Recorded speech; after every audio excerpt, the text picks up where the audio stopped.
जिला मंडी बावलदीन में फालिया से कुठियाला रोड पर छदीर शाह के नजदीक नामलूम अफराद ने मदीरा अहमद सदराना सकना रुकन, उसके 2 बेटों और उसके सिक्योरिटी गार्ड पर फायरिंग शुरू कर दी, जिसके नतीजा में एक आदमी मौका पर हलाक हो गया और 2 अस्पताल फालिया में जाते जाते हलाक हो गए।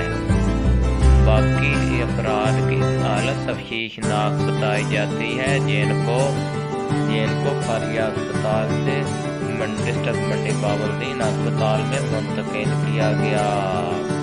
थाना कुठियाला शेखा की पुलिस ने मौका पर आकर उनको अस्पताल मुंतकिल किया।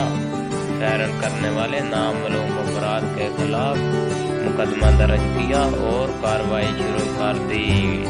DPO सैयद अली रज़ा ने भी सख्ती से ताकीद की।